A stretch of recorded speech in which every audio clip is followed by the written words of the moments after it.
All right, so welcome to Chapter 3, Sententiae.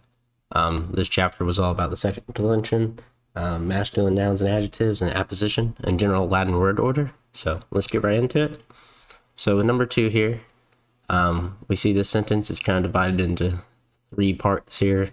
This first part, the second interjection part, and the rest of the sentence by horse. So I think the easiest way to start here is going to be finding our verb. General, as we said, good advice is the end of the sentence is where we'll find it. And sure enough, that's where it is in this sentence. Another one that we can knock out is the prepositional phrase. We can at least get one side of it.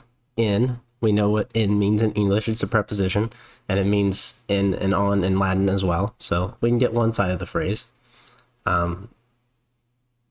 And with experience, you should be able to place the other, but we'll wait for now. To grab the nouns, we are told Maecenas is a nominative name. Probably seen this noun before, and this is another name, but not nominative. And I'll go ahead and grab the pronoun here. Okay, so it's, I guess technical nouns, yeah, even though they're part of the prepositional phrase. There you go. Okay, so now we kind of got our baseline screening done. We've assigned roles to the sentences, parts, so let's go ahead and get into each one. So the easiest one, like I said, the very first one, we know that's nominative singular, right? So that is our subject. Maecenas. We can check the number on that by going to our verb now. So habet. The vocab should be on your screen right next to me in the bottom right. Comes from habeo, habere, to have or to hold, to maintain. So we drop the re. So we have habe and we add the ending, which corresponds. So if you check your verb chart, which you should see now, then you can see in the top left that we added a T. T corresponds to third person singular. So third person singular here, right? Third person singular. And what tense is it? Well, it's present, because we took the second part and we added an ending. Okay. So now we know that Maecenas is habeoing, right? Perfect. So let's go ahead and pick out the other parts of the sentence. We see amicus Augusti, okay? Well, amicus means friend. It's amicus, amici, second declension. And I'll pull up the declension chart, that way we can check it out instead. So amicus, amici, second declension, then masculine. So we can see that in the second declension, the only option that you should have is that US for nominative singular, right? Very similar here. Nominative singular.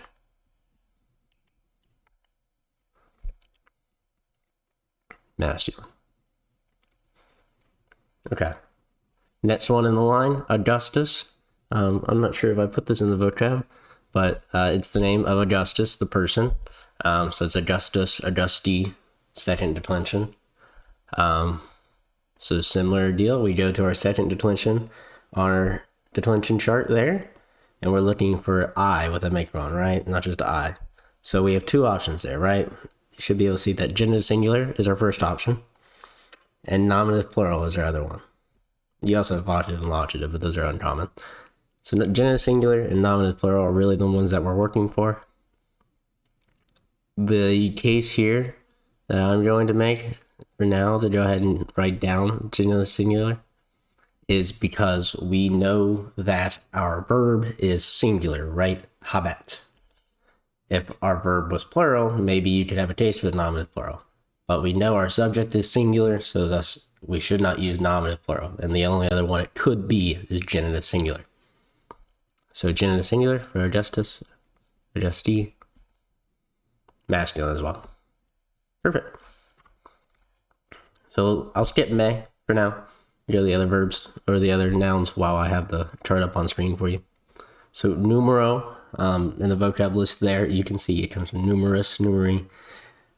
This chapter is about the second declension words, so we'll probably have a lot of them, right? So find yourself that familiar second declension column. You see O there. I think it actually has a macron on it. That's my bad. Yep. So you see O there. So if you go to your chart, you have ablative and dative are your two options.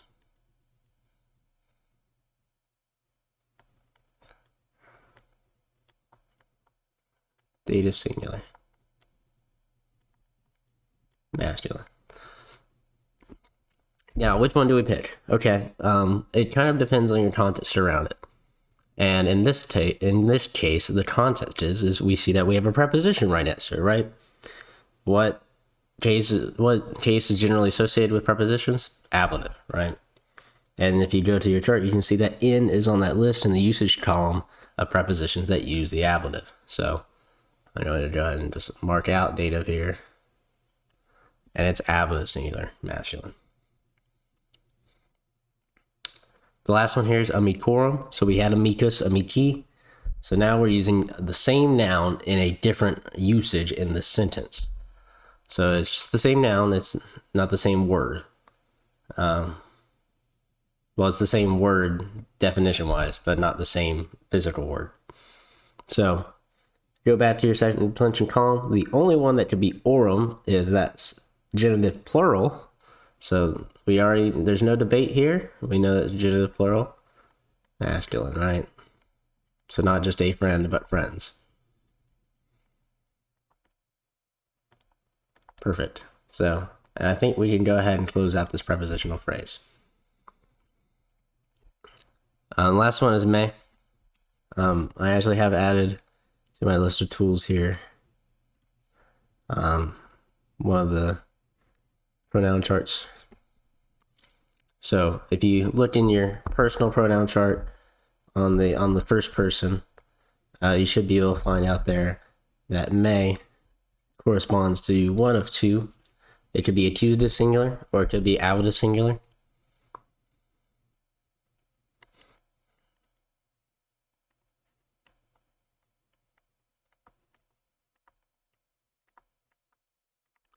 Okay. The debate here is which one it is, right? And the only thing that we're missing in the sentence structure is a direct object, right? We haven't said anything, it's accusative yet, but we have a verb that's transitive, right? To have, to hold something. So we need a direct object, or we should have one. We're kind of searching for one. So I'm going to take that as accusative for that reason. We also, while not the law, there's no preposition there, so it's a good clue that it's an accusative. You can have ablatives on their own, though. So I think now we're ready to go ahead and break this down and translate it. So we know Maecenas is our subject.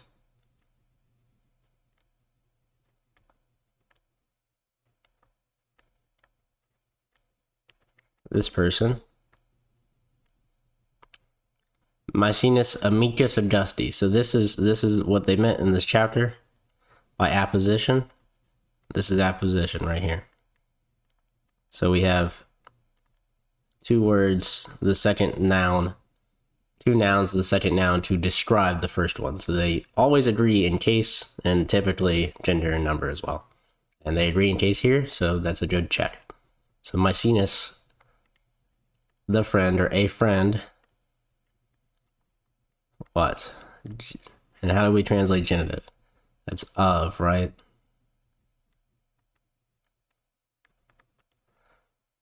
Not a friend to Augustus, not by Augustus, but a friend of Augustus, not Augusti.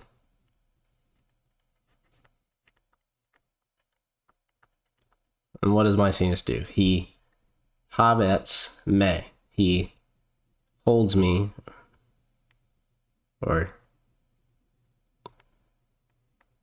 yeah, I'll say holds me. Maybe regard would be a better word, but literally holds me. Holds because it's present, right? Not held, not had held. Holds me in numero amicorum. Well, the easy part is in numero. In, right? Could be in or on, but in this case works better.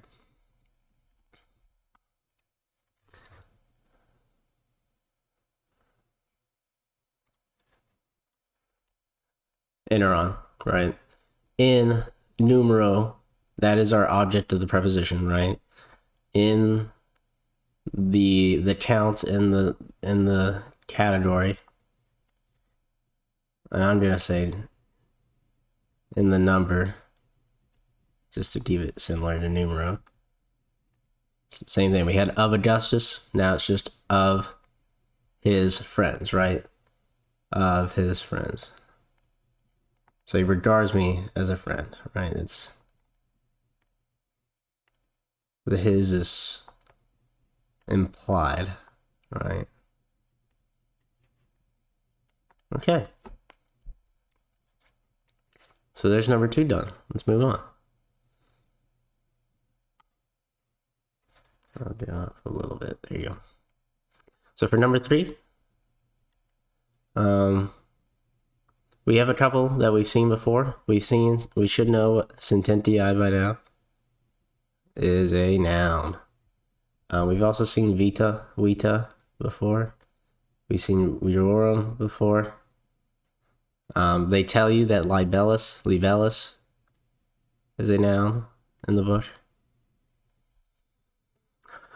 And finally, we can grab our verb like we expect it to be. It's at the end of the sentence. At, we've seen before in the last couple of chapters. We know that's and, right? Just a conjunction. And the interesting thing is meus and mei. They are not, it is not the pronoun, it is the adjective form of this personal. So not me, myself, but mine, right? My. So we're going to have to draw an arrow from somewhere, right? These are adjectives. Actually, meus being an us a adjective. Okay. So let's start at the beginning here. Let's start at the verb this time. Typically, you want to start at the verb. Sometimes I start at the beginning, but typically you do want to start at the verb. So we see it's moneo, monere from that vocab list in the corner, right? So we have dropped the re and we've added an nt. So from your verb chart, you should be able to see when you drop the re and you add the nt that you have made it third person plural present, right? Now we're getting into the rhythm of it, so I'm gonna take less time. Third person plural present.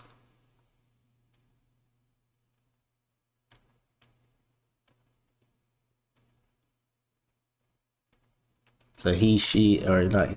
So they, right? Not he, she, it. They do something. Are doing something. Now we can go. Now we know our subject, whatever is a nominative in the sentence, should be plural. Let me make sure I wrote that down. Right. Yeah, okay.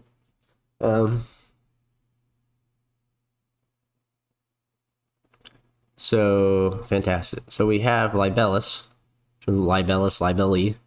Us, it's second declension noun. I'll throw up the declension chart for you. Second declension noun. So us gives us nominative singular, right? Nothing's too special there. And like I said, it's an us adjective. We see us, same deal. Nominative, singular, masculine. Et, just a conjunction, right? Nothing special there. It means and. And then sententiae. So sententiae. So we're actually not second declension this time. We're first declension again. And we have an AE tacked on there, right? So AE gives us two options. It could be dative, singular, or to be nominative, plural. So which one is it? It could also be genitive, singular, my bad. Three options. So which one is it, right? Well, we know that we have a plural subject, okay? So in this case, we have one subject here, libellus, right? That is the singular subject. So we haven't satisfied this plural condition. So we're looking for another nominative thing. It could either be singular or plural to satisfy monens, right? Because we already have libellus. But the only option for nominative for sententiae is a nominative plural. So that's what we're going to go with.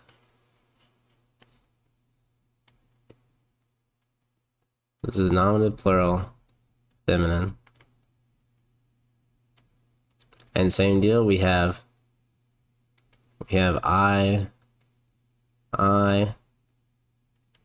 right? Endings the same, likely agree. So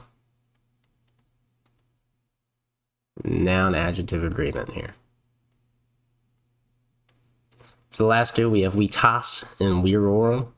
So wetas comes from wetai. So we just go right back to that first declension chart again.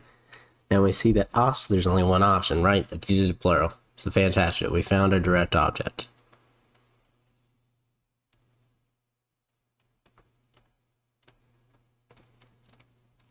And so the last noun in the sentence that we have to do is virorum. You see that comes from weary, second declension. And there's only one choice again when you do your second declension. It is genitive plural masculine. Yep, easy.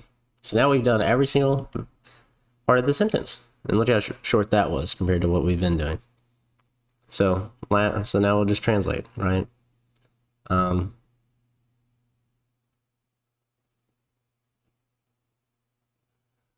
My, right, we have an adjective, so not a, but my little book, my novel, my libellus,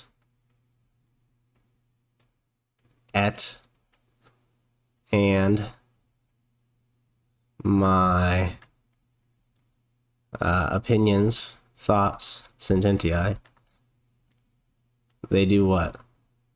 Monens, present, are, and from your vocab list, you can see that means to advise or to warn. The vitas, plural, not the life, but the lives. And whose lives? Well, men's lives.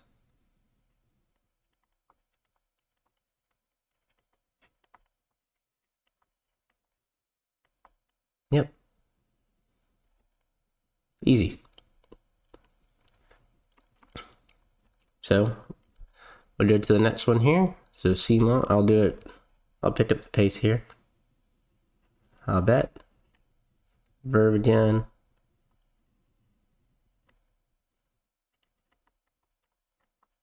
You can refer to your vocab list.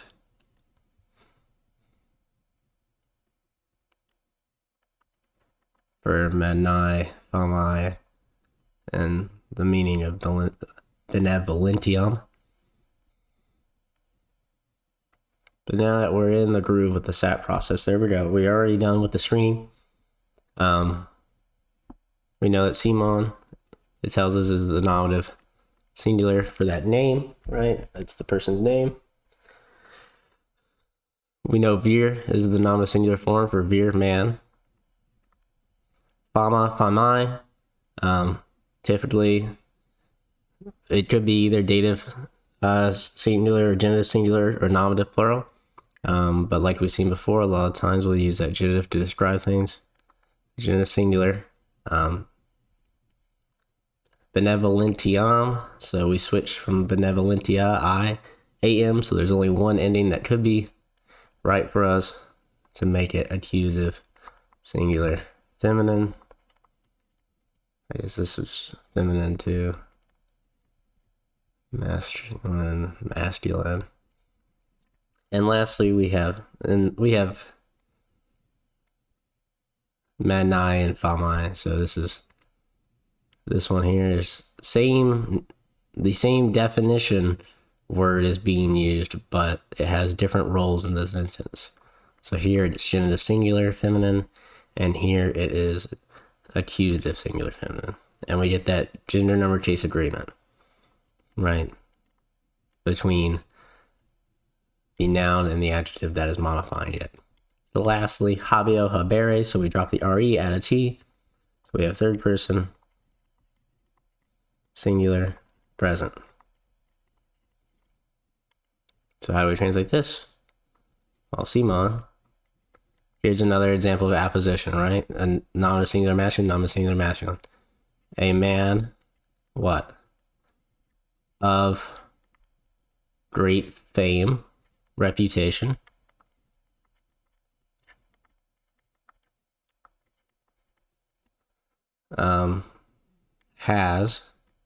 Is having, has, a large amount or great kindness, great goodwill. This one might work a little better in the role of the sentence here. Is having great kindness, right? So there's number 6. And lastly, I picked out one that had a verb, which is a little bit irregular and that you don't normally see. So student, which may be what you are. There's our verb. Here are 2 nouns in the sentence, and paki is an usa adjective. That's in your vocab in the bottom right there. It means few or sparingly amount. So viri we've seen before, right? This should be our easy one, right? This is nominative plural. Well, actually, let me start with the verb. So student, studere. So studio, studere. We drop the R, we add the nt. We've seen this one before. Third person, plural, present, right? They are studying. The subject is. So we know we have a plural nominative, right? We have a plural subject. So viri could be genitive singular or nominative plural from our declension chart. Second declension, right? But now we're clued in that it's nominative plural, right? Masculine. Paki is just gender number case agreement here.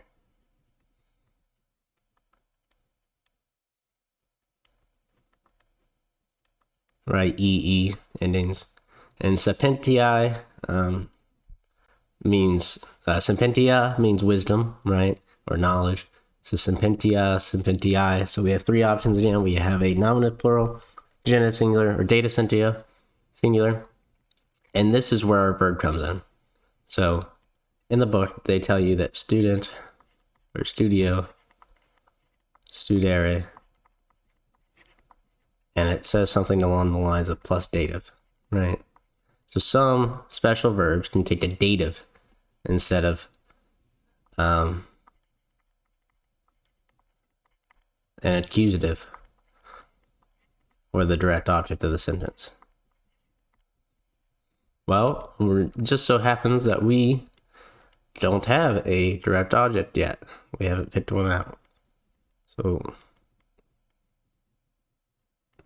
of the 3 options here, we know that we are required to have, or we should have, a direct object in the sentence, and that direct object is going to be dative. So no, we're not genitive singular. No, we're not nominative plural. We are dative singular. So Sententiae is serving as a direct object. So translating, we know that men, not just men themselves, but few men, paki men. Few men what? They strive for, or are eager for,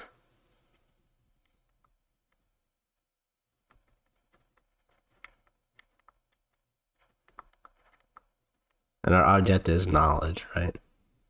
Or wisdom.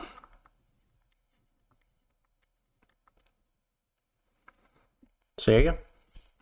There's chapter 3, Sententiae.